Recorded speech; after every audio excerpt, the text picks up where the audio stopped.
Hi, Bill. Hi, Daisy. So he is back once again for 93 DeVoe Road. I think this is lucky number 7. Wow. I can't imagine it's been that many times. It has. It's such a lovely project. And still not done. Yeah, we're almost finished. The changes. Okay, you want to start? Yes. Can you see my screen? Yes. So you may have seen these pictures of the outside of the house before, and I'll cycle through those. I'm going to show you a couple of interior photos because this is about what the changes we're making. There's some construction issues we've encountered as we're trying to do some demolition and get the project going. We have the building permit already. One of the issues is on the rear of the house. We were attempting to keep some existing arched transom windows. And as it turned out, those are so tight, and then replace the doors underneath of them. The windows are so tightly integrated to the doors that we can't save them to replace the doors underneath. On top of that, always was an issue that the prior work that had been done, there was this weird misalignment between what was the original outside wall and sort of one post in the middle of two large, almost 12-foot openings. And then the way they did the exterior wall where they made 3 openings instead of 2. And so you had the posts between the 3 exterior openings fairly well centered in between the openings towards the interior. So what we would like to do is kind of rectify that now that we can't keep those transoms, and then go to 2 openings instead of the 3. This is a photo of through one of those openings, which shows the post and what was a bookshelf put in between them. So essentially it's very difficult to see from the interior of the house through the exterior because of this, misaligned openings. And then one other piece is changing windows on the side of the sunroom that we proposed. So here I'm going to quickly go to, first I'll show you the rear again. This is the, I'll expand to show you the new rear elevation. And I got to get the things underneath of me out of the way so I can slide this over. There we go. So this is what we're proposing, 2 12-foot openings with a post in the middle that aligns with the existing post to the interior of the house.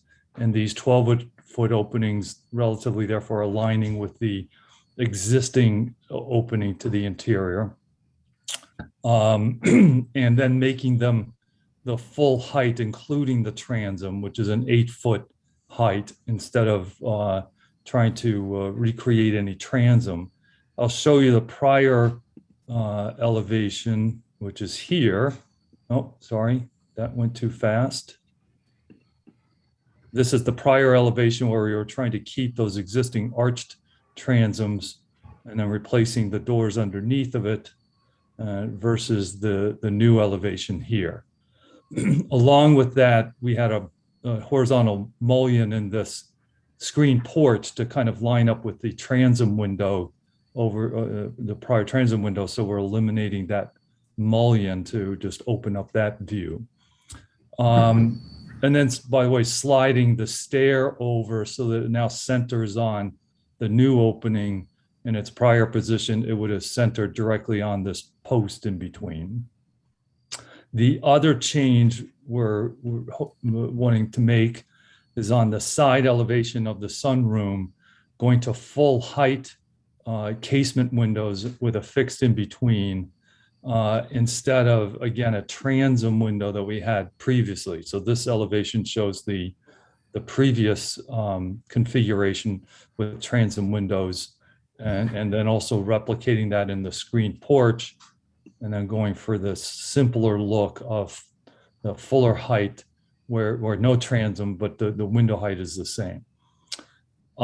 Those are our slight modifications to the proposed plan that we'd like your approval to proceed with that.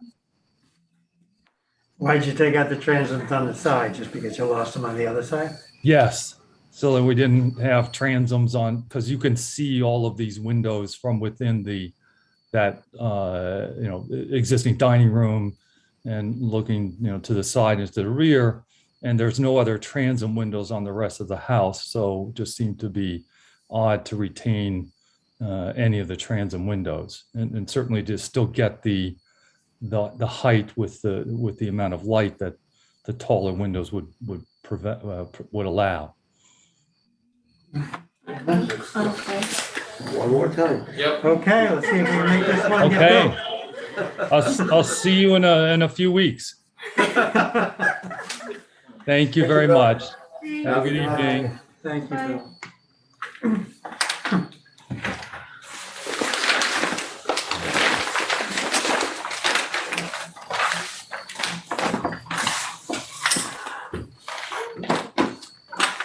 Okay.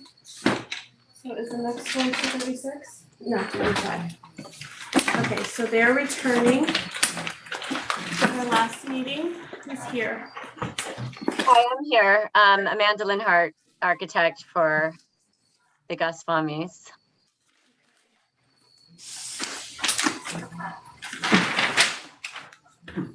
You can begin. Okay. All right, I'm going to share my screen. They were here at the last meeting. To see these again. What did we? Okay. Do you still do meeting minutes, Daisy? Yeah, yeah, I'll burn them, or I can post them. Yeah, we should. I mean, they are I posted. was just gonna look back and see what Yeah. the comments were from last time. Okay. I can go over that too. So at the last meeting, let me know when you're ready. Go ahead. Okay. I'm just showing right now what I presented at the last meeting for the front elevation. There were only 2 comments at the last meeting on the front elevation. The first was to remove the shingles on the top part of this gable. And the other was a comment about the roof over the door, the overhang over the door. So I reviewed the comments with my clients, and we had no, the removing the shingles, that is a no-brainer. Obviously, that looks very nice and clean, and we're good with that change.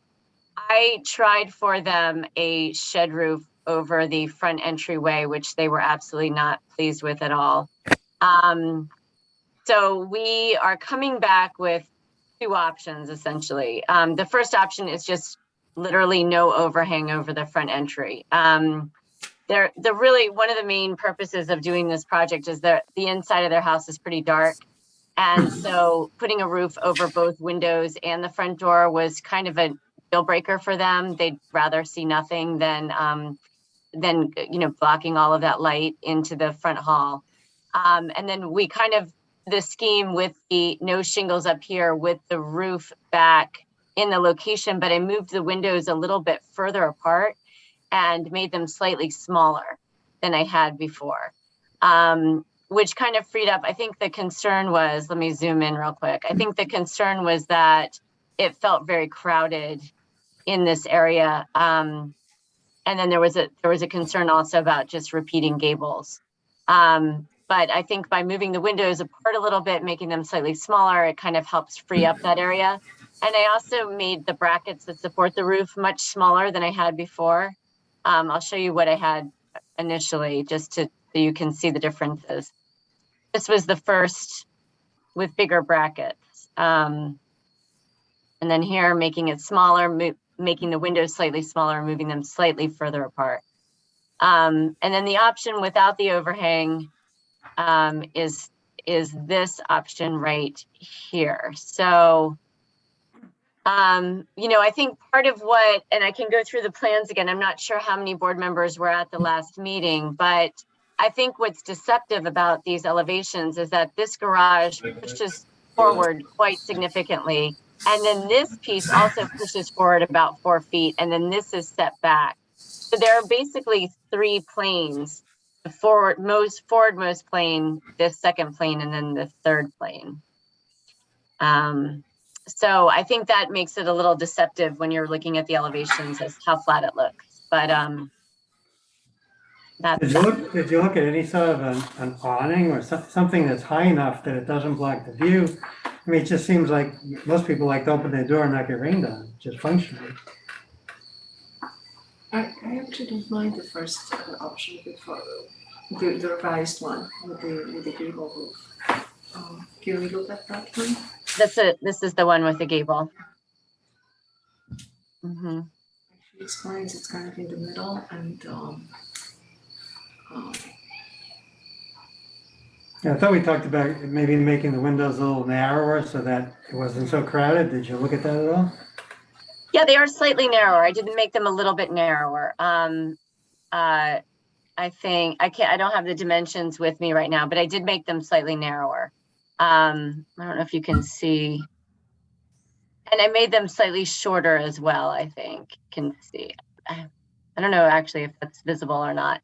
But I did try to spread them out a little bit further, just in order to get enough space for these brackets, and I made the brackets a little bit smaller as well.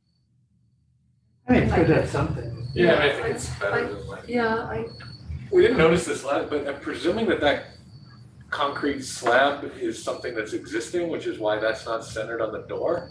You know, I just noticed that as well myself. That's not intentional. We can definitely center that on the door. Yeah, that was, yes. So option one? Joe? Yeah. Okay, so option one, we just make support sure that it's option one. centered. I will, For the for sure. sentence, first step, yeah. Absolutely. Okay. Excellent. All right. Thank you very much. Thank you. This is option two. Daisy, I'll go over and see Grace, you know? Yep. Don't step back or move your chair.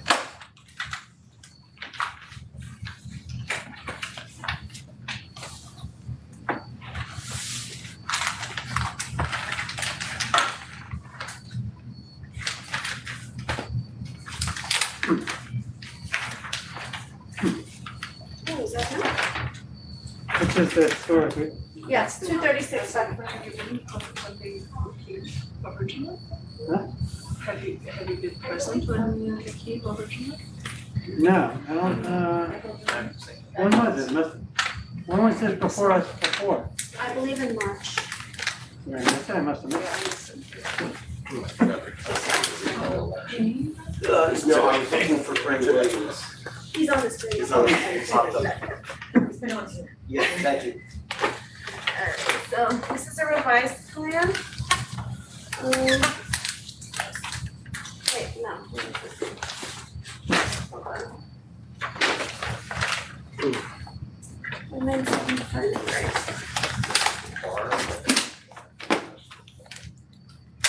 There was a connection of the house to To the the barn. barn. I don't remember at all. Now, from the town code, number 12, under the architectural review board says, to preserve the character and quality of the town of Newcastle's heritage by maintaining the integrity of those areas and structures that have a distinct character or are special historic significance.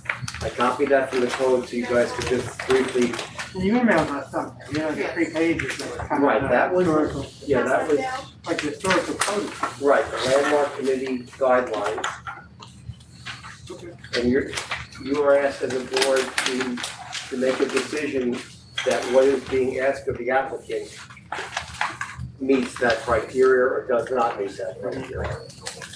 So someone is making a Do you decision. guys want to see the one from? Yeah, I must have missed it, I don't recall. Yeah, someone can introduce us to the property.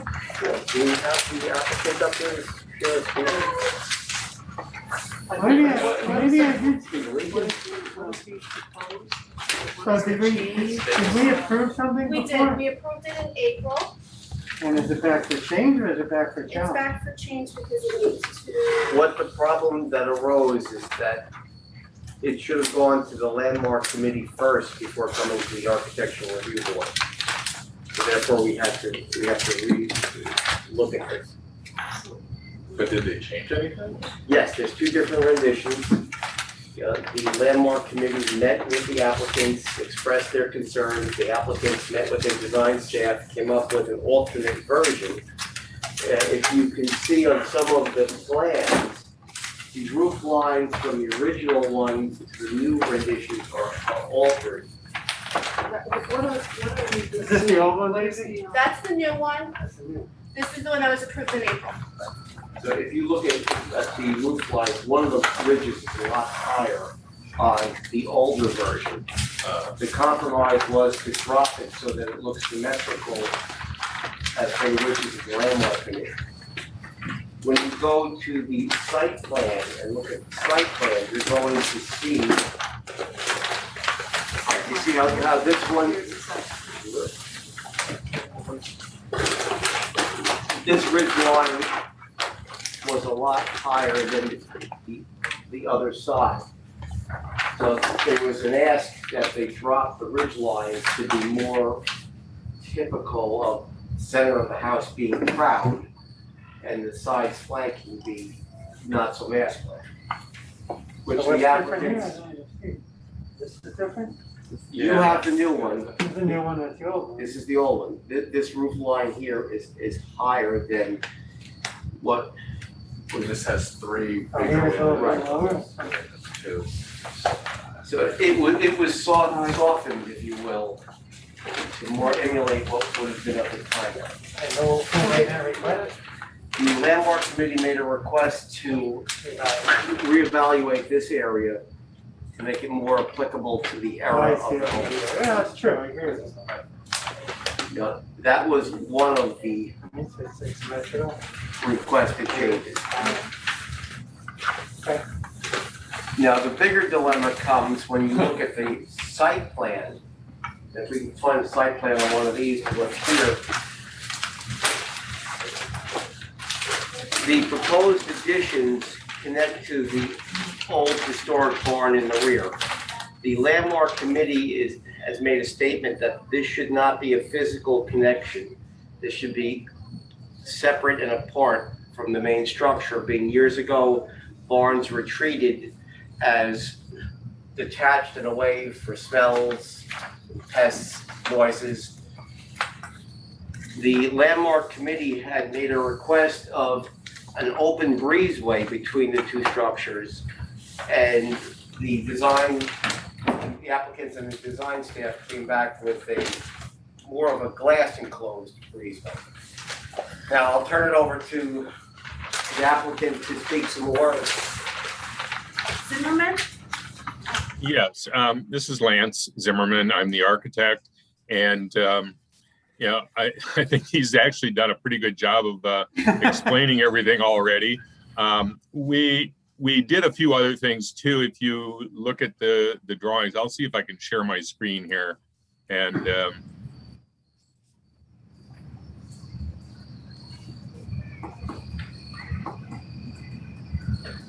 can you see my drawing? Oh, that's the existing. Not yet. Not yet. Oh, okay.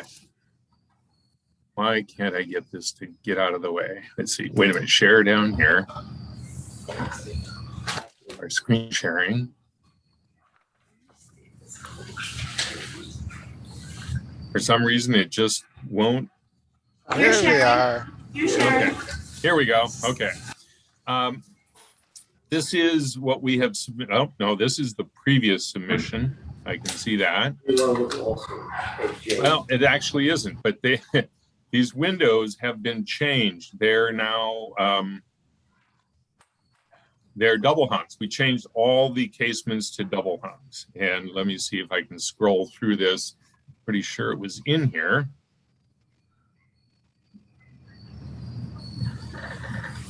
Which we also removed all the metal roofs throughout.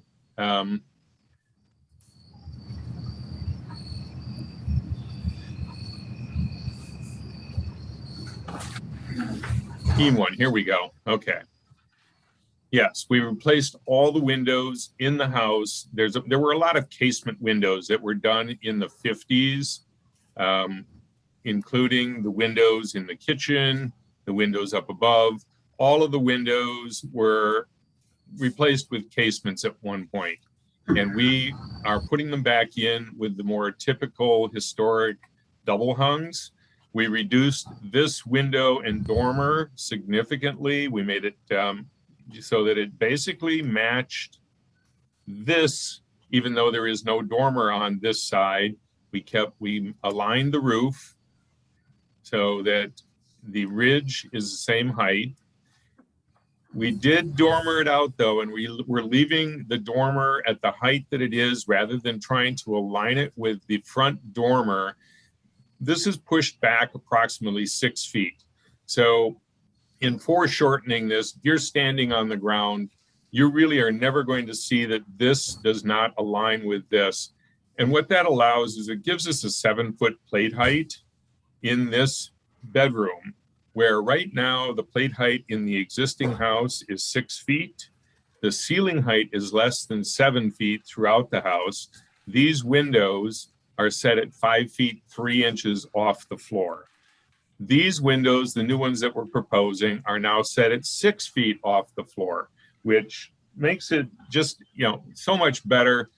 With the 5'3" windows, I mean, I'm 6 feet tall. I have to, if I'm up near the window, I have to duck to look out through that. And, this is not a detraction as far as we can tell from the historic nature of the house. Fact is, it pretty much replicates what we have on the other side.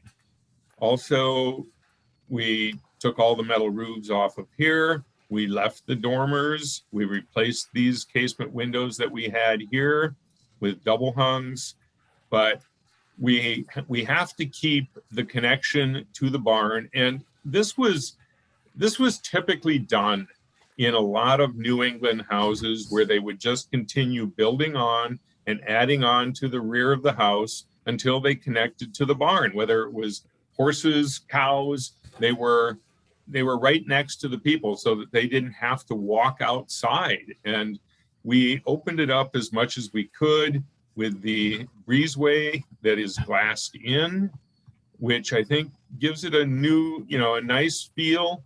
Yet, as you can see right here, this is all glass. And we kind of put in some trees in the background so you can see that you can see through here. This is the family room. We have a similar dormer on the family room, and we are connecting it over to the garage. And it's two things come into play with connecting it to the garage. That's what people do nowadays. They don't, if they can avoid it, they don't walk across their yard, to get to their garage and their cars. If they park in the garage, they want to walk into the house without going outside. The other part is that we are proposing to finish the room above the garage that is existing, plus add on some additional pieces on the left-hand side. And if we separate it, it does not meet the code. Therefore, this would become an accessory apartment, which would need a significant amount of town approvals. And we're not sure, if we would be able to get those town approvals or not if we have to separate these two buildings. And that is what one of the things that the Landmark Commission was asking us to do. And we think that the glass breezeway gives it enough of a view through to the backyard. And this also makes the backyard more private for my clients. Also, when you drive by on Bedford, I was just there the other day. Right now, you cannot even see the barn, and you can hardly see the front of the house from the road. In the wintertime, when the leaves are off the trees, you will see more of the front of the house, but the connection is really going to be hard to see. And personally, it's all hiding behind the front of the house, which is, that's the historic part of the house, along with the part of the barn that you're going to see, which we're adding a third bay to. It's a 2-bay right now. That's what we're proposing and would like to, keep. and that it's a 3-car garage. We are actually keeping this part of the barn and keeping the post and beams that are there and adding post and beam back into this portion right here so that it matches. In fact, as we're doing quite a bit of post and beam throughout this section also. So we're really trying to stay with the character of the existing house. Now, the floor joists in here, in fact, as these garage doors are very short also, they're 6 feet tall.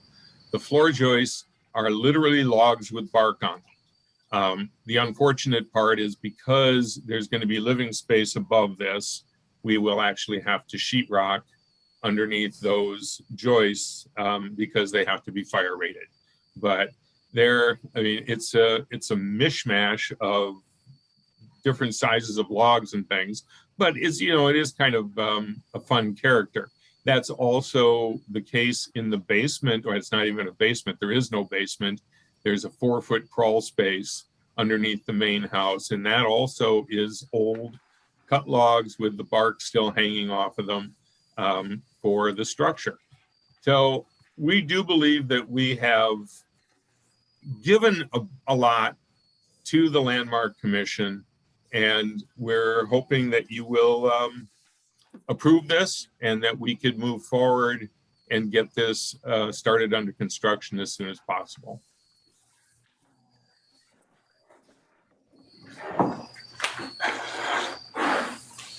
Well, I mean, I don't know that I or we can speak to what's required of the Landmark Commission. I mean, just speaking about the architecture of this design, I think I remember the original project. It was very well done, and this is also quite handsome, and I have no concerns about the architecture of it. So unless there's something else that we should be considering, that would be my viewpoint on the project.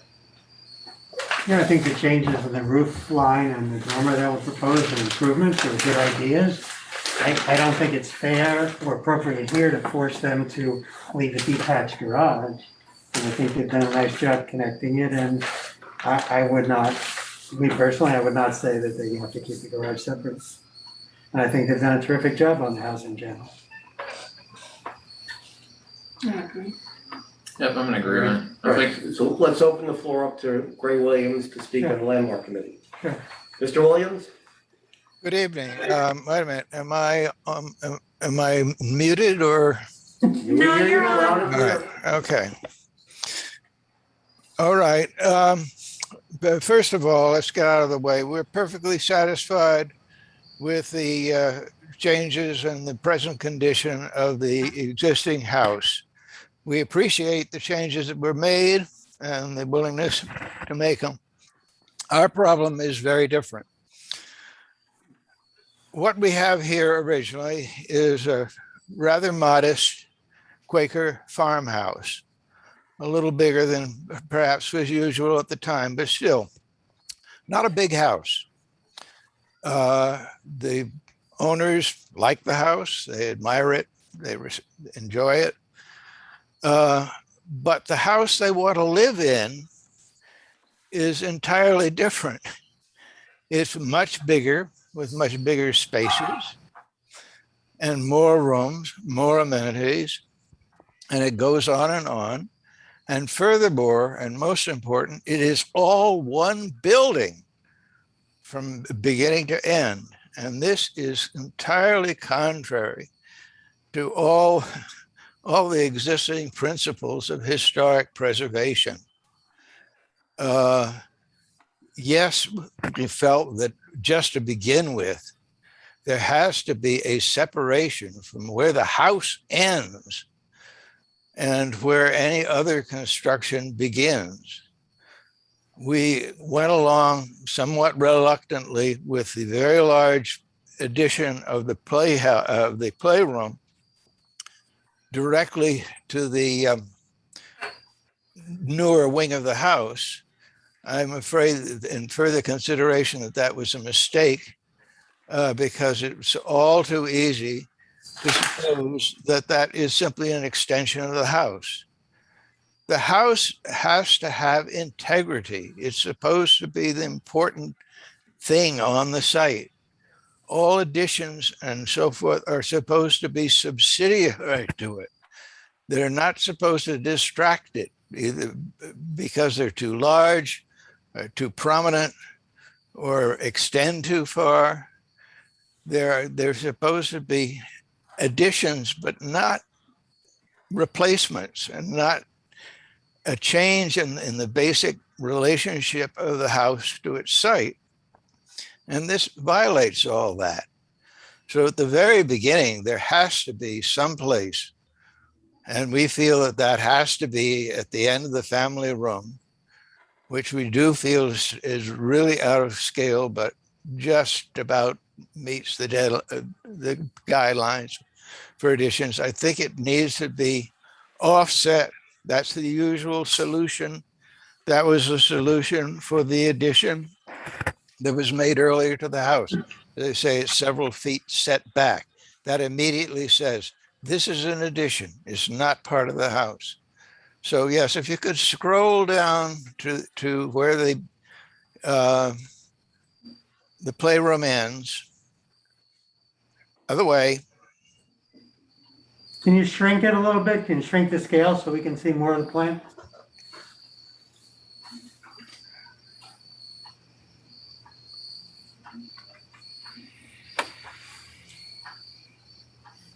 Thank you.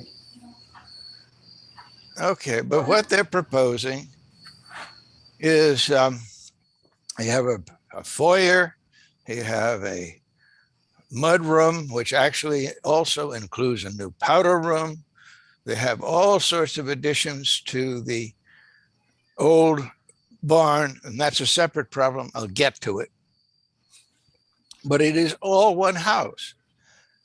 And it's not simply that the tail wags the dog.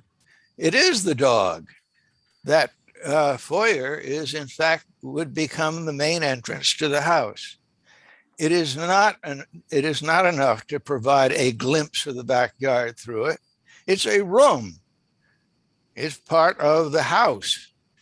And that is strictly contrary to the principles of preservation. And we wouldn't make such a fuss about it if it weren't for the precedent that this will establish. You have a heavy weight of responsibility here, because if this is allowed, there's hardly anything that we could forbid. And we just feel that this is completely out of proportion and must be simply rejected on its face. The new construction must end before all of the rest of it is added. Am I reasonably clear about that? Now, I'd like to share a screen myself, if I may. Do you have? Yeah, we go.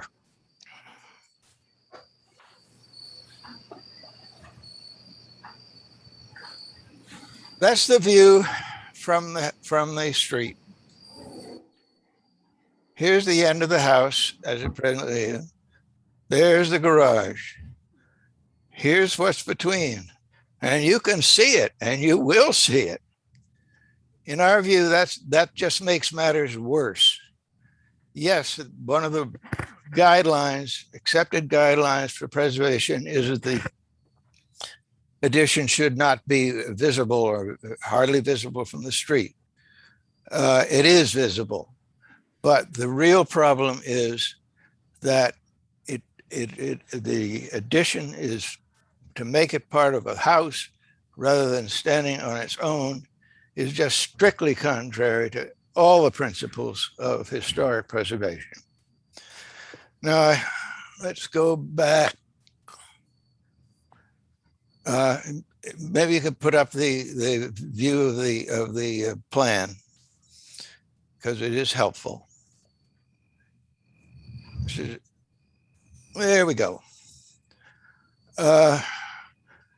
A related problem, and one that we don't quite know how to solve, is the garage. Oh, by the way, before I leave that, yes, it is true that some connections are made between barns and houses, but I know of nothing quite this extensive in this community or even in Westchester County. And as I say, it just has no historical precedent. I would like to say one thing at this point, if I could, Certainly. and that is that this is the entrance that everybody uses right now. Nobody comes in the front door of this house. Everybody comes in, does the big swing around in the back of the driveway area that we are removing, and they come in here. So this being the main entrance to the house is really not a change from what is there now. And the front door is not changing. People want to come to the front door, they can come to the front door. Just wanted to bring that up. Yeah. Well, yeah, but the entrance to the house is at least in the house. Here it's way out. It's way out in the addition. It still comes into the house. It's just a different part of the house. No, well, certainly not part of the original house at all. So, and what is the difference to that? What is the? I do not understand the problem. If and I understand what you're saying, but the precedent, for houses done this way is all over New England, and nothing on this is out of scale or out of proportion. And so I know you need to go on to the barn, but I wanted to bring that up. Thank you. We fundamentally disagree. I don't know about New England, but I do know about New York State, and I know about Westchester County, and I know about the general rules of historic preservation. And this violates them in this way. The actual entrance now used is indeed, scroll this way. Can I scroll it? Where they come in right now, most of the time is right here. Yes, that's true. They have this little dinky entranceway right there. Yeah. But at any rate, it is in the house. This is in the house. This is not in the house. Sorry about that. We disagree. It's only when you say, well, it doesn't matter that the house extends way here in the back and is no longer anywhere close to the original house, but it does matter. And it is unacceptable. House is here. This is what you see is the original house. Yeah, here. That's what you see. And you see a barn that is being made a bay, not even a bay wider. Right there is where the barn stops right now. So we're going to here. Then we're pushing this back so that it disconnects from the barn to connect to it. So there is a barn, and it literally does stand alone with 3 bays instead of 2.5. And to disconnect them, then we've got some code issues that are going to come up. So just want to bring those up. All right, may I continue? As I say, to have a room here, sir, simply because you can get a glimpse of the backyard is completely unacceptable. In fact, there just has to be a real break between the house as expanded and any further construction. And it has to be more than about 8 feet of the foyer. Now we'll take up the barn. That's a problem. We have been unable to locate the original papers of the landmark nomination. The barn is, if anything, just as historically important as the house. Barns of the 19th century are very rare. They weren't much valued, and they were often just, disposed of. This one still exists. It still has its original timber framing. It's still very much the same it's been for 200 years. And what they've done is not only to widen it by half a bay, which which is a compromise we're willing to accept, not very gracefully, but still, because it will make a very much more practical building for them. But we feel that this additional area, see, the barn is really from here to here. It just almost, it swallows up the original building. And if it were submitted as a nomination today, we would insist that the barn be considered a part of it, because it is very historic. But we can't prove that it was part of the original nomination, so we don't know how to proceed on that. But we feel all of this stuff that's been added to it just swallows the building. It absolutely overwhelms it. It's very difficult to see where the original barn was.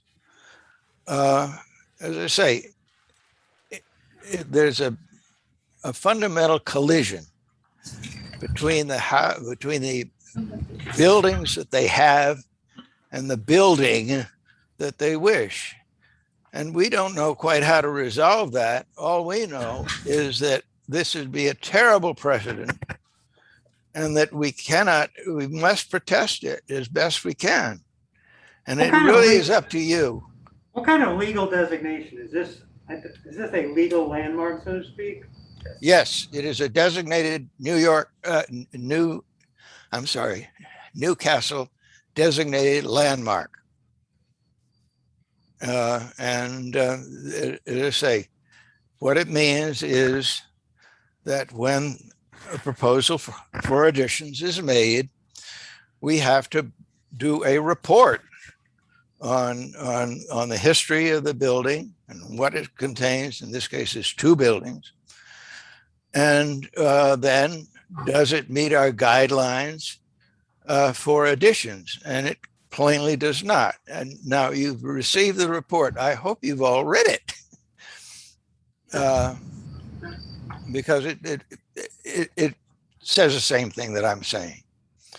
So is your issue the connector? If the connector wasn't there and they were allowed to build the garage without having other zoning and code issues, just what if? There are no zoning problems with that. Well, or accessory apartment or something, right? Yes, there are That's something zoning else. problems. Okay, Yeah. but there was an issue, some sort of an issue. Yeah. If there wasn't, and then connector disappeared, would you be satisfied? I'm trying to hone in on what you're unhappy about and what you don't think is appropriate. Is that what it is? Yeah, well, let's take one at a time. Let's scroll can I scroll down on this? No, Lance, you'll have to do that for me. And where do you want to go? Scroll down to the original building. It's just, that'll do. Whoop, no, that's too far. I'm sorry. We don't need, I just want to get this connecting area up above. Here? There we go. All right. To satisfy the needs of the original building, the house, it would have to stop at the end of the playroom, no foyer, and it would have to conclude more space now taken by the mudroom. It would have to be clear and plain that there is a space in between the house and what is added. That's the house problem. The barn problem is separate, because if that is as I say, we're willing to see a compromise, because you can still see the basic silhouette of the barn here. But all this additional stuff would be inappropriate because it really overwhelms the barn. So there are 2 problems here that have to be addressed. Have I answered your question? I think so. So what's but go back to the barn. So is the barn too large and you think, are you challenging the addition of the barn itself as an object if it wasn't connected? No, wait a minute, hang on, let's take that apart. If it wasn't connected, we are willing to see it expanded to here, actually, see, a little further up. No, I can't do it. Let's see the full extent of the barn. Thank you, there. This is what exists That, right yeah. now, right there, right Well, over to here. Well, That no, is the part that exists on the first floor. And this portion has a second floor above it that Yeah. has a dormer in the back. And we added dormers to match that in the front. Yes. Other than that, nothing is changing, you know, in this portion of the existing barn on the second floor. Now this, all right, We're removing a stairway that is right here that does not meet anybody's code. You have to step up 12 inches to a 7-inch tread, which, yes, that'd be wonderful if we could keep that, but it's you don't not gonna have happen. to. No. No, but actually to do this violates another of our guidelines, and one that is generally accepted, that when you do an addition to a historic building, the addition should be clearly distinguishable from the original. That's really not practical here, and we understand that. If you're going to add a bay here, you really can't set it back. You can't really change it. You really have to go along with making a straight line of that. That's a big compromise, frankly, but one that we would be willing to accept. But all this, no. It absolutely changes the look of the building. It becomes impossible, really, to tell that this was a barn, because this all covers it on two sides. No, it doesn't. Well, almost. But No, it doesn't. So is our board the one that has to make the final call on this, or what's? yes, your decision can be appealed to the zoning board of appeals, but you really have the responsibility to meet the public interest on this, or not, as you choose. And but be aware that whatever you decide becomes public policy in the future. Well, it's not policy, it might be a precedent for one house. It's not. It would be very difficult thereafter to violate it, to ignore it.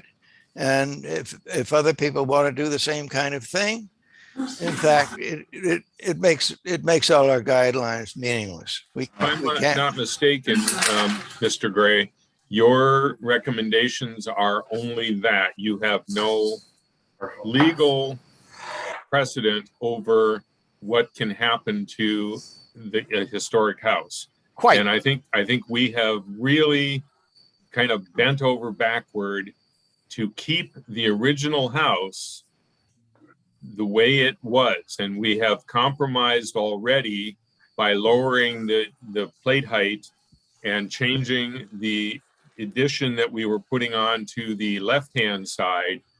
I really, I'm really struggling because, yes, people, somebody else could come in here if the Garfinkels hadn't bought it, and I can almost guarantee this house would have gotten torn down, because there isn't bloody likely. there isn't a 7-foot high ceiling in this house anywhere. In the first floor or the second floor, it's extremely short, and it has a historic value, and we understand that. And we are attempting to meet the needs of the client, the needs of modern living, not something that was built in the 1800s. And where, we have done a lot to keep this. And, right now this piece was added at some point on the back, This was more than likely added on the front at some point. The original house was probably just this piece right there, and this was added on. And when those were done, there was no historic commission or landmark commission. I mean, the casement windows that were put in here had absolutely no place in this portion of the house. They meant there's nothing on this house that would say casement windows should have been put in here. We are trying very hard to make this a much more historic looking house and meet what would have been done when it was originally built. This, and you can say whatever you want about this, I can guarantee you're going to find these all over in New York also, where the main house has been connected to the barn, maybe just not in Westchester County, or if there were some in Westchester County, they've already been torn down many, many years ago because they were on big pieces of property and somebody subdivided it and these were torn down. The Garfinkels are trying to keep this house and they would like to keep this house. So I think there needs to be a little bit more of a compromise from your part also. Thank you. So My I turn would again? say- Well, I would say to try to advance the discussion forward a little bit. It seems like there's agreement that this board can decide based on the aesthetics of the project and taking into advisement concerns of others about landmark status and all that, and render a decision, and we've now done that. So I think, you know, the historical preservation voice has been heard and we can consider all that, but I mean, it doesn't seem like we're gonna do anything more than kind of keep going back and forth about the same arguments. So let's hear from the board. What do each of us think about? Yeah, that's what so from my viewpoint, I think also having taken into consideration Mr. Williams's concerns, the project, as I said at the outset, has a coherent aesthetic.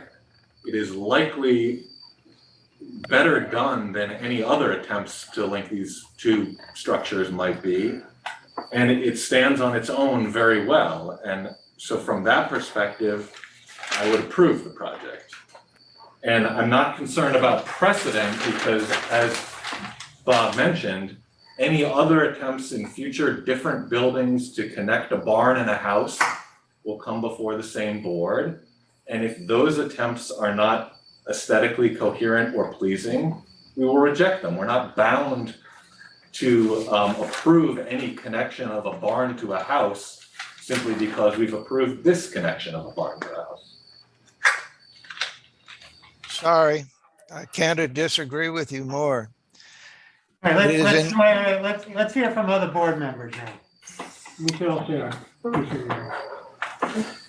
do you want to say? Do you wanna talk privately, will you? No, I think we should speak, you know, what we think.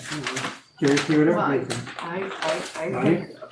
I just think that the conflict here is pretty much difficult to resolve in that sense, because we either, it's about the connection of these two buildings. I agree with Brendan that it is done nicely, and I wouldn't have now the principle, if you know, the historic principle not to connect them, it's obviously not respected here too. So this is really more about the principle, either connect these buildings or not, allowing them to connect or not. As it is presented as a connector, I think if we were taking it away and leaving it, it would actually look worse, in my opinion. Now, I know that it does not follow the guidelines, you know, that Mr. Williamson presents, but you know, I think it is done nicely. It is, you know, I don't want to weigh in terms of either we have, you know, we object to connecting this building. You know, so I am for this design. Sure.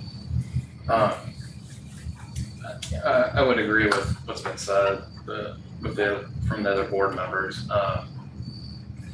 And truthfully, I've actually seen a couple different plans that are very similar to this that we've looked at and approved additions to.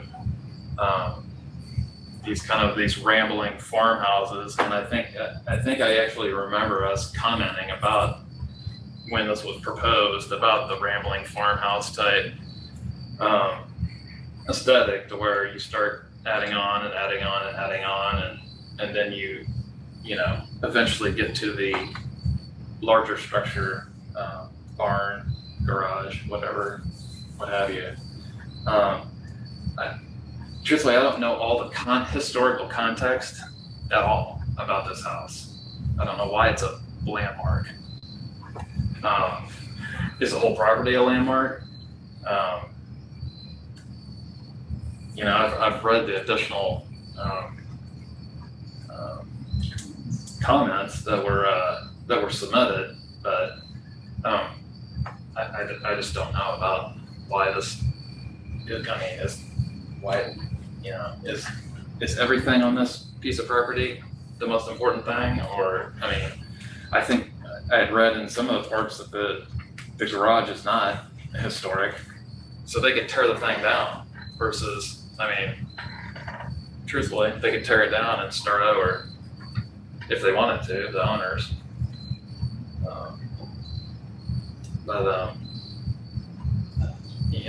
We originally approved it. I think, I would still approve it as well this time. Joe? Yeah, I agree. I think it's done well.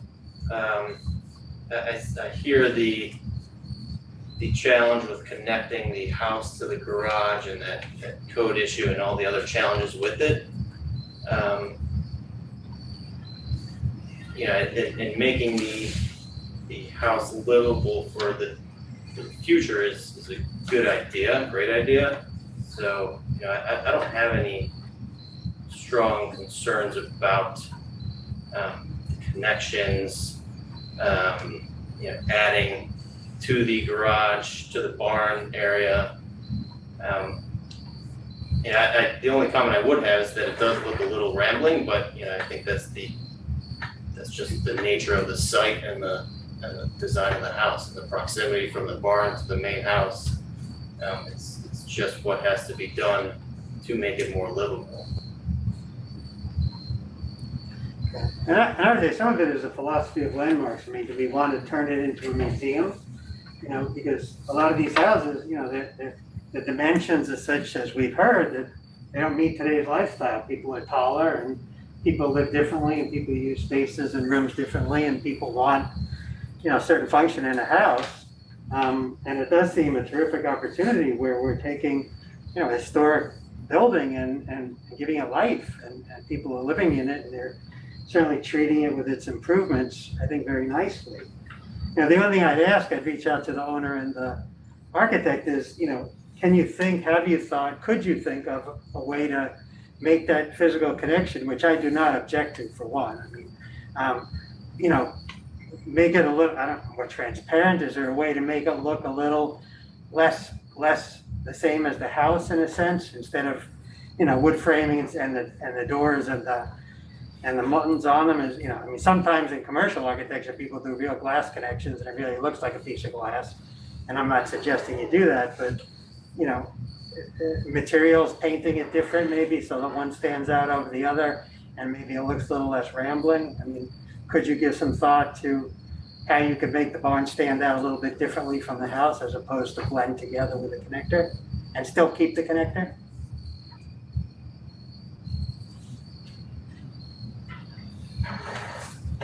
Hey, this is Seth Herschel speaking. I haven't spoken yet, but I'm with Pays Built Homes, and we're a general contractor in Bedford, New York.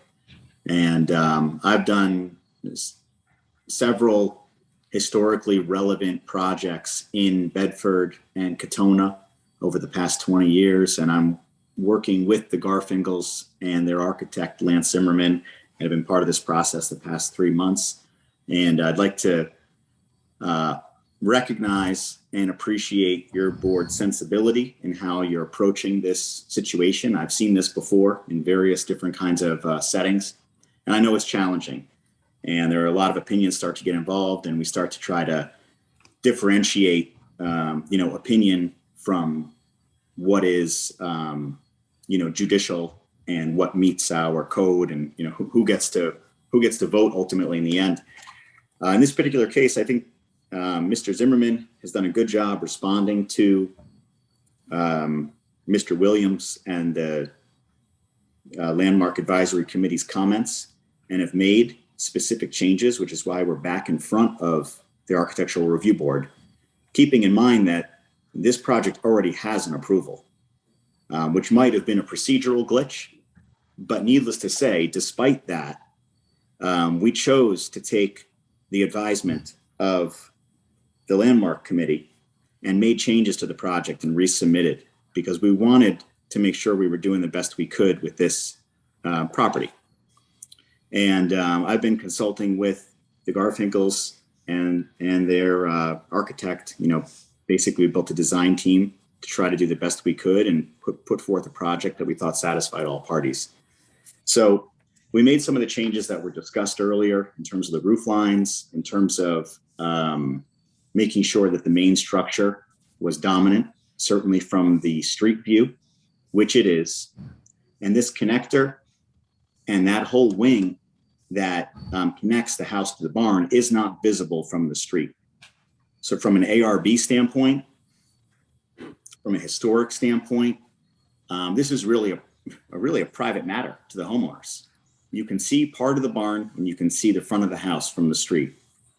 And that's really where we focused in this project. And when we realized that we'd be creating a self-imposed need for a variance by separating the structures, that really put more pressure on keeping everything together. And from a practical construction standpoint, it makes sense in terms of mechanical systems, in terms of septic systems, stairways, everything else. We kept that connector at 1 story. We tried to create visibility through the connector. We've done a lot. And sometimes a lot isn't enough for certain opinions, for certain people, particularly when you get to historic. I think that's common. And I would ask your board to remember that the Architectural Review Board are the decision makers here. Landmark Advisory Committee is just that. It's an advisory committee, limited in its judicial capabilities. They can render an opinion. There is no guideline that the ARB is held to as it relates to historic, other than hearing the opinion of the Landmark Advisory Committee, which I think that opinion has been heard loud and clear through various efforts and correspondence, and we've gone back and forth on the plan several times at this point. So, we made a decision to come back to ARB to request a second approval, even though we stand with an existing approval, to try to satisfy the Landmark Advisory Committee. And I'm not sure we can ever wholly satisfy them, but I think we've made a good effort, and I applaud the Garfinkels for choosing to do that. So I think we've made practical and reasonable changes and considerations at this point. The house is well within the coverages for the property. So from a standpoint of it's too big, that's a relative term. It's not too big according to the code of, the municipality. And, I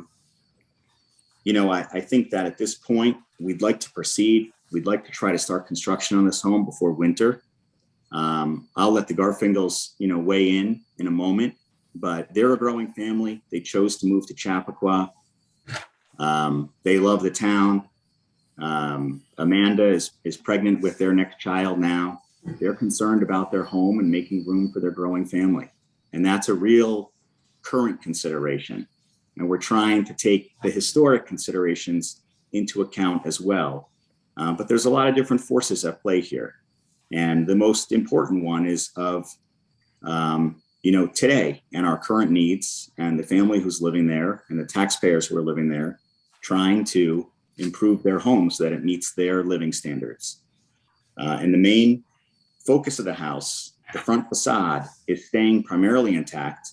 And to Mr. Zimmerman's point, we're even enhancing what's there. We're taking what's gone wrong over the past 100 years, changing windows out and a mishmash of siding and failing facade, and improving it to make it look more like it once did. I have some photos that I was going to pull up of a different historic renovation where I can show you kind of before and after and what happens when you take an old historic house that's practically falling down and invest significant resources to make it nicer. And in the end, it's nicer and it benefits everybody. And I've done it before, I've seen it before. And I would encourage your board. I know you kind of did a straw vote earlier, but I'd encourage you to vote on this project tonight so that the Garfinkels can proceed and so that they can get to ground and start making improvements on this home before winter, so that perhaps, next year they'll be able to enjoy the benefit of their investment in this historic home. Okay, I asked a question before you gave your little speech. Have the owner and the architect, or would they be willing to look or think about a way to deal with that connector, which seems to be a thorn in Landmark Group's side? We do think you've done a terrific job on the house, but, is that something you can look at or have you looked at, or do you have any thoughts to that? I think I'll let Lance answer since he's the architect, but I can tell you that among our group, we did discuss it and we specifically made the connection more see-through, if you will, and resubmitted that elevation landmark to try to differentiate the two structures. And that's a similar time when we realized that taking the connection away would have created this self-imposed, need for a variance. One of the things too, is that, the barn is going to keep its vertical siding, it's red right now. I don't know whether the Garfinkels are going to keep it red, but that's what I would do. I would keep it red, and then I would try to, maybe we could differentiate, this portion a little bit, but I would probably try to keep it pretty much up to the glass enclosure. I would try to keep it all very similar along there. Right here, this is the break. It's vertical siding up till there. Then this is the basic transparent piece. Then this part, which is part of the house now, will look very similar to the house. It does have the dormers in the box bay, but the dormers are on everything in this. They're on the front, they're on the back, they're over here. And to me, I don't think, we've got a lot of transparency in the connector piece with lots of glass and lots of windows. And I think but the transparent, again, I do think you've done a terrific job, so don't read me the wrong way, but the transparency is no more than it is on the fenestration to the, the block on the left. Maybe it's the muttons, maybe it's, is there a way to make it more transparent? Is there a way, I don't know what the roofing is. This right here, not with the layout that we have, because that's closets and, mudroom. This goes into the family room right here. So, and without. No, it's at 10 feet right there where the steps go. Right here? Yeah, that area. Well, I mean. I'm just thinking it's the same level of same colonial art. I mean, it's pretty much glass. I mean, we could, Any different? I don't think you want to make it modern. That's, I think you want to stay within the style of the house. We have the French door here and here. And, it's just, could we make it a little bit wider, but not a lot? We've got, potentially we could go slightly wider here, but it does kind of cut into, the mudroom area, which is where, the kids They're going to park in the garage. They're going to come into there. And that's where they, and that's also coming in then from the backyard so that they can use the bathroom without coming into the main part of the house. There's, there is a powder room underneath near the back entranceway in the house. You don't want your kids coming in there when they've been playing out in the backyard. So that's, I guess I find it, could we do more, different things? Yes, we could, but I don't see what would get accomplished. So. Okay, Is it my turn again? yes. All right. Look, they say it comes down to a question of what you feel your duties to be. You have a responsibility to serve in the public interest. We have a landmark law. We have designated landmarks. We're supposed to protect and preserve them. These additions violate all those structures. It makes a very different house from the house that exists. It is just what the landmark law was intended to prevent. And there's no way of simply getting around this. We do not disapprove of the changes that they've made in the main house. They're perfectly consistent with architectural, with landmark preservation. But these additions out the back from all this is just strictly contrary to all the principles of historic preservation. And you're the only ones who can enforce them. That is your responsibility. And I don't think you should abrogate that responsibility. I don't think we are. You are. Well, it's been taken under advisement, and I think that in that way, we're not abrogating the responsibility. All right, do we want to take a vote?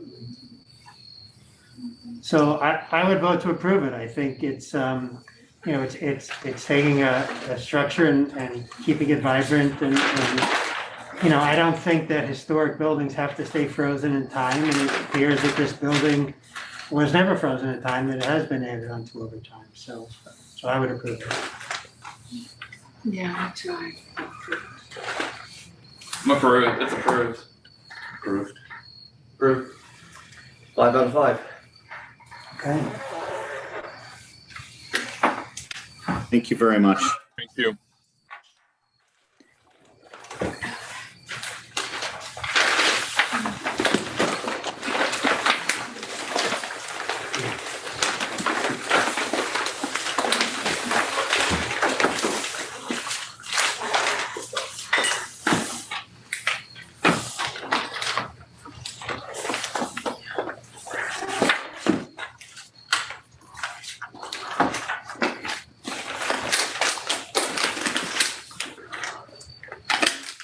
To the zoning board we go. Next one, Tom Rosa? Gray's gonna object to it. Okay.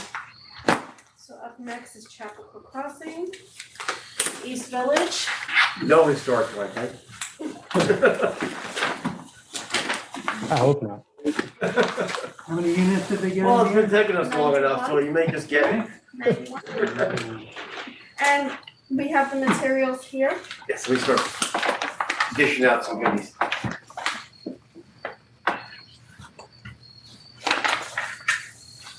Do you want me to bring it up there? No, I mean, We're doing all of them. Maybe that's what it is.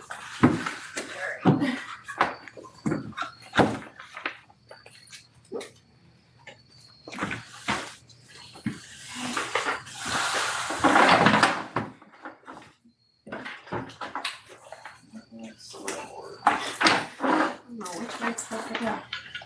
Ventilated side. as you're flipping through material, you want me to just give you a brief introduction? Yes, that'd be great, yes. Sure. Pleasure meeting everyone virtually. My name is James Fitzpatrick. I'm a division president for Toll Brothers. We've been involved with the Chapel Crossing project for a very long 5 years. But for those who don't know Toll Brothers, we're a Fortune 500 company, currently ranked 411. We've been in business for over 50 years. We were founded in 1967, been traded on the New York Stock Exchange since 1986.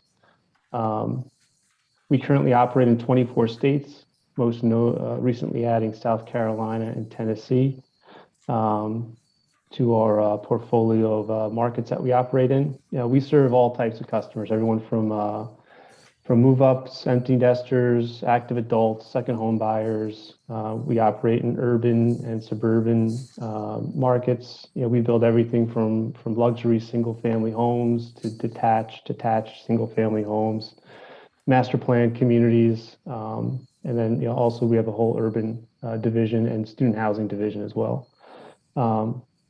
We have our own in-house architectural firm that supports our operations. We also utilize some third-party architectural relationships like we are here through KTGY.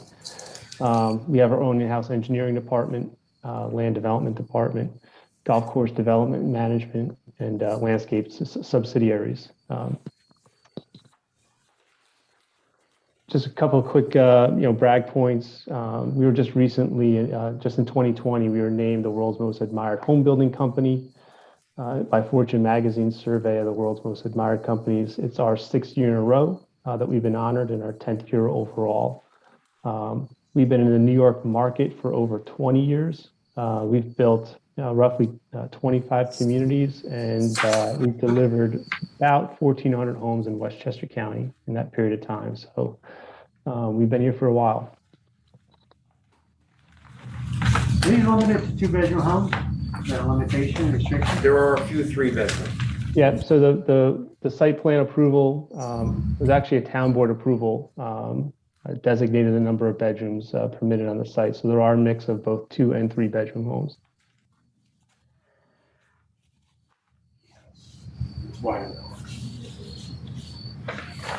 I'm sure you guys are aware of the history of the approval.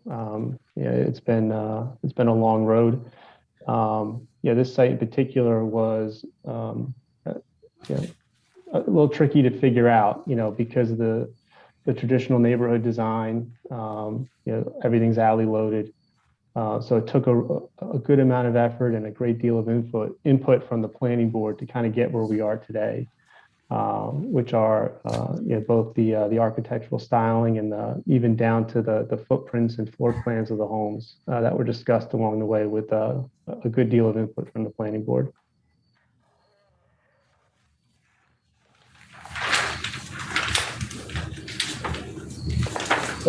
So we're here in front of you guys today because we're looking to start really getting our marketing efforts underway, looking to start constructing model homes. And our business model is that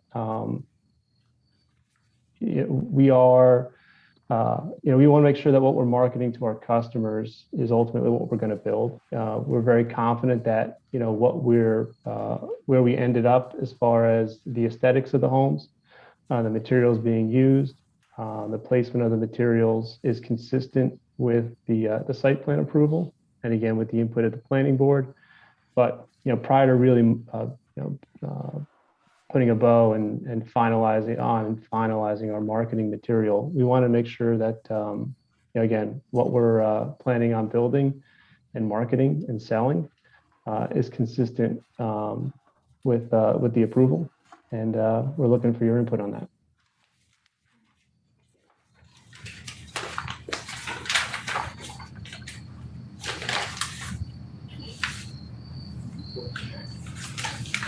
What's the material? Is the siding that looks like siding?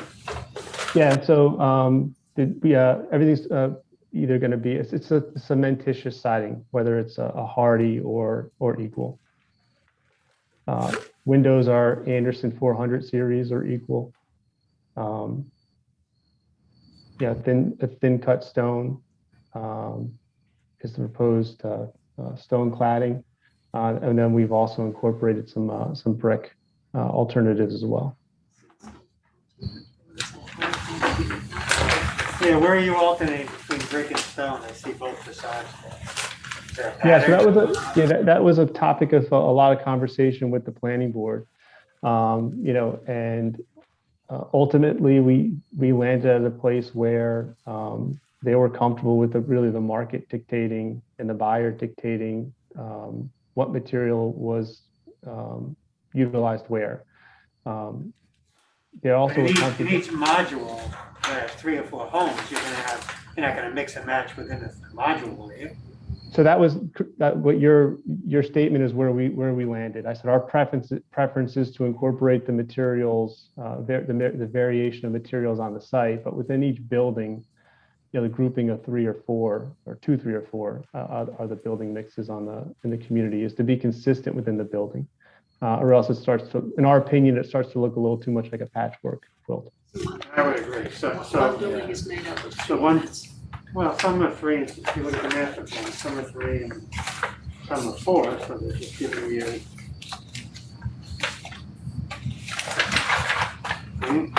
And I'll pull up our 4, 3, 3, right? 2. So it's just giving you those 2 options. Right, this one is 1, 2, 3. is my screen visible? Yeah. Yes. Okay. Very nice. Yeah, so there's a couple of different elevations that we proposed here, just kind of showing how we can not only utilizing the different materials, but how you place those materials in order to create variation, but also a consistent theme running through each building. So you can see here we have some stone placed, you know, mid-table up through the front facade, while others are going up through the gable. We're really careful about how we terminate materials. We don't like the feeling of stone just kind of floating on the front facade. So you'll notice how there are some smart termination points within the jogs of the building to make it feel like there's a really natural termination point.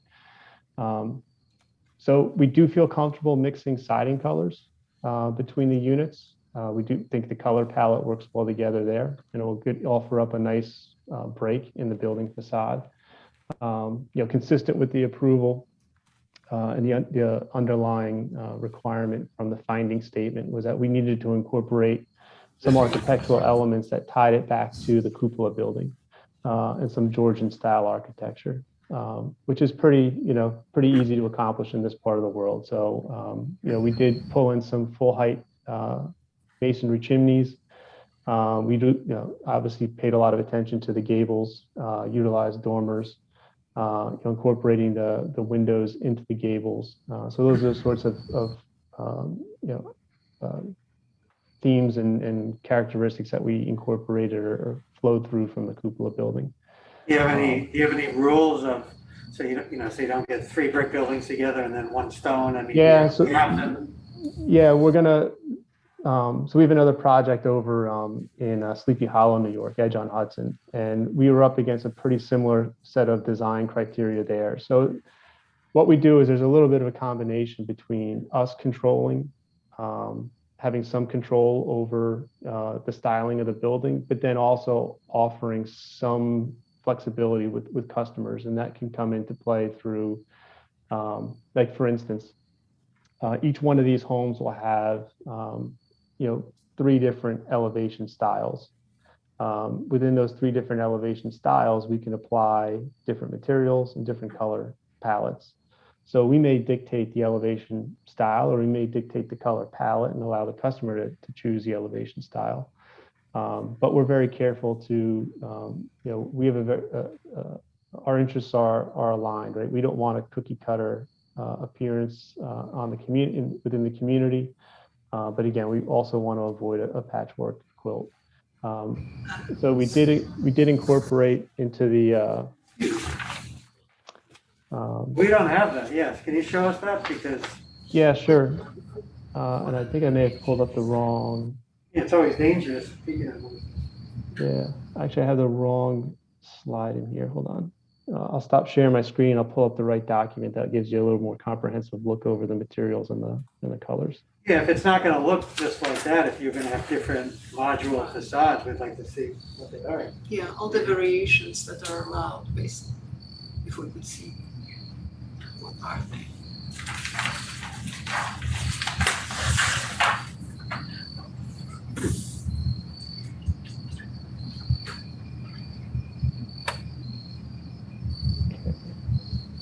Did your group do the Pleasantville project on Washington. We did a little different of a, I guess, design target on that job, but yes. So yeah, here, these are the color palettes in our proposed exterior, cladding materials. So again, these are hardy colors, cobblestone, the pearl gray, the Arctic white. You can kind of, each one of these we feel very comfortable putting next to the other. They're close enough in color family where there's not a lot of contrast, but different enough where you do get some contrast. And then on the, for the cladding, the hard cladding materials, proposing 2 different brick colors. And those are different from those, so the samples we have. we can't hear you, you're frozen. I think it's frozen. This is the Libby Mill. Libby Mill, yeah, but that's But when you see them at scale applied to a building, in sunlight, definitely 2 very distinct materials. So is there only one stone, 2 bricks and 1 stone? Yeah, the stone, we feel the stone is baked into the stone itself. We've used this on a project in Rybrook, New York, that was built right off the Anderson Hill Road, right adjacent to, shared a property line with the Blind Brook Club. It was an enclave at Rybrook was the name of the community. Really sharp stone. And it gives you a lot of color variation without having to go to different stone materials.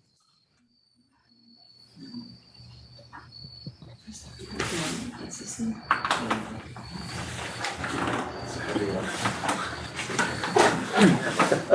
My fingers.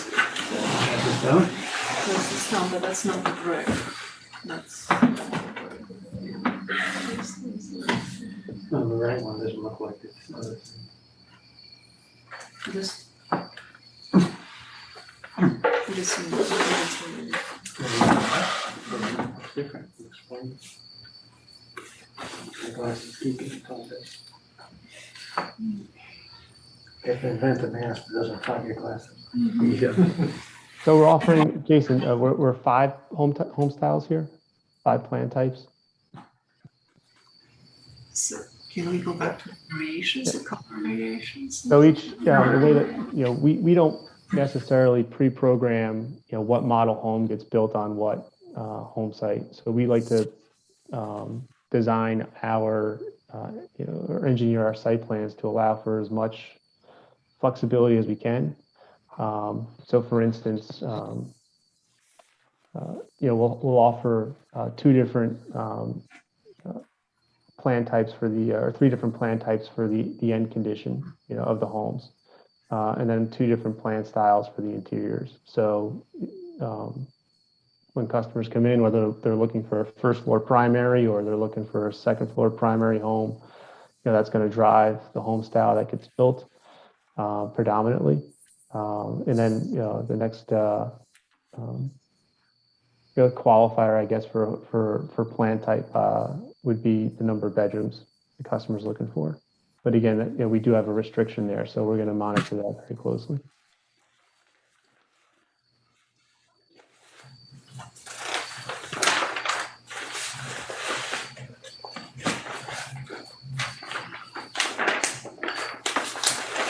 Can you show us a drawing that had a lot of different flat elevations that you kind of flashed through quickly? Oh yeah, so this was we didn't include this in the submission, but just to kind of you can kind of see how the plans have evolved over time, right? So this is kind of where we started with the planning board. Back then they were kind of questioning whether they wanted to see, just wanted to kind of understand the massing of the buildings and then kind of understand how the materials would be applied. And this is really just to kind of show them, you know, as many permutations as we could. Conversation evolved from there, right? We're more towards where we are now, which is being a little more consistent with the materials applied across the building itself. So like, you know, this example up here in the upper left, and then, you know, below it, with either the all stone cladding or the all brick cladding. And then from there, things kind of just started to get fleshed out a little bit more. Again, still kind of working through how do you want to see these materials applied. I think this was really the example where everyone kind of looked at it and said, you know, we're okay with there being consistent material across a cluster of buildings. But then to take it from the 2D and then to evolve it to where we are now, it's been a pretty, you know, long iterative process to get where we are. Questions? I think it looks nice for me. Thank you. Yeah, I like the rendering. Okay. The signage, there's some wayfinding signage, we supposed to be looking at that or not? That wasn't applied for. For signage, you'll need to apply for that as well. Okay. Yeah, That may be part of their planning board plan. Oh, Yeah. okay. Has that been vetted through the planning board initially? So the only part that would have been vetted through included in the site plan portion of the plan would be the permanent monumentation, which Understood. is really, you know, really understated, you know, simple signage. We'll do it in a, you know, metal sign. The balance here, everything that's shown in kind of blue and gray, that's all temporary, you know, sales signage. Only here for, only in use while we're actively selling. Another question, is all the window framing going to be the same color material? Somebody's not going to pick white and somebody brown and somebody... No, we do control that. Yeah, so we are going to go with all black on the exterior of the windows. Interiors will be white, so they'll be a two-toned. It'll be the same throughout the building, right? Correct, yes. Okay. Okay, thank you. Wish you luck. Gentlemen, thank you. All right, so is there anything that we need to do beyond here, you know, with our, you know, we've, just to give you guys a point of reference of where we are, we had received final site plan approval. We're actually still the contract vendee. The seller is satisfying the conditions to get a signed plat. Once we have that, we're looking to close. We have a building permit application for our model building. Jason, has it been submitted or is it just teed up, ready to go? Submitted it as part of the ARB submission. So we submitted a full building permit application for our model home building. So we're just, you know, going forward, we're just trying to look to understand the process. You know, typically with these types of approvals, because of the length of the approval and the amount of, I guess, input along the way, so long as we are consistent with the underlying approval, there hasn't been a requirement to come back to the board with each individual application. Just for context here, there's 91 units, right? So we're not, if we're consistent with what we're building and the board is comfortable with the materials that we're calling out and kind of our plan for how we're utilizing those materials, rather than having to come back 91 times. We're just trying to understand the process, I guess. I think that's right. James, you're getting a blanket approval for the 91 units tonight. Okay. Assuming there's consistency. And assuming that these are the colors that you're going to, Yeah. the colors that you presented are going to be utilized, not something different. Correct. That's the assumption. Is there an amenity building? There is. That is a landmark structure. That is not on tonight's agenda. We are working diligently to satisfy that. The condition of our approval requires us to preserve the exterior facade of the guest house. And that's what we're going to do. We're going to incorporate that into the amenity building. There'll be like you were speaking to earlier, there'll be a somewhat of a glass connector that separates the new from the historical. And so we'll look to put a lot of the new business in the new building, bathrooms, locker rooms, those sorts of things.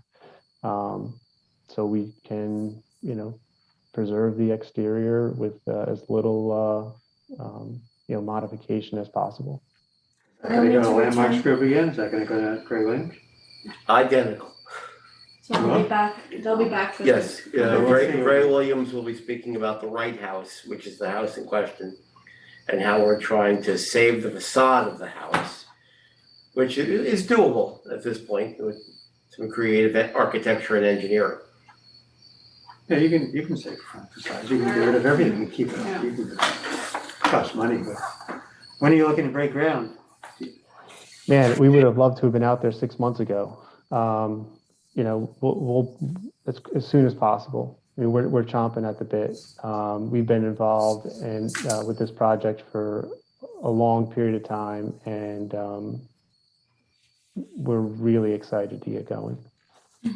So we got permission to kind of start pulling some, what's going to be our sales gallery onto the site, so we can begin to outfit the interior of it, temporarily, knowing that we're going to have to hold off on really placing it and getting ourselves ready to open for sale until we have a filed plat and we can come in and get the necessary permits to get that done. But the good part about having gone through an approval period for as long as it was and as comprehensive as it was is that now it's just about executing. There's nothing left to discuss, nothing left to figure out, and we're just really excited to get going. It's going to be a great job. And the landscaping, I assume, went to the planning board? Everything has been looked at. Yep. Landscaping, retaining walls, access. And there's no age restriction on this? Nope. There's no age restrictions on these homes. And is there any age restriction on the homes? There's not, just by design, once you start incorporating bedroom restrictions, you're going to cater to a certain demographic. So we were really careful through, we asked for some variances from the town board about 2 years ago that we received in order to grow the footprints of the building a little bit wider and a little bit deeper than what was on the preliminary approved plan, so that we can incorporate first floor primaries into pretty much every footprint on the site. Okay, good. Yeah. Thank you, gentlemen. Thank you very much. Thank you. It was a pleasure meeting everybody. Will you come back to pick up your materials? No, they're yours to keep. Yeah, we'll absolutely come back and get them. Can we get some more of the stone? We need about 8 more pallets of the stone. Yeah, we will collect. No problem. Thank you. Bye-bye. Right. That was more fun than usual, Joe, right? Yeah. Are we shut down? I'm gonna shut it down. Second reading?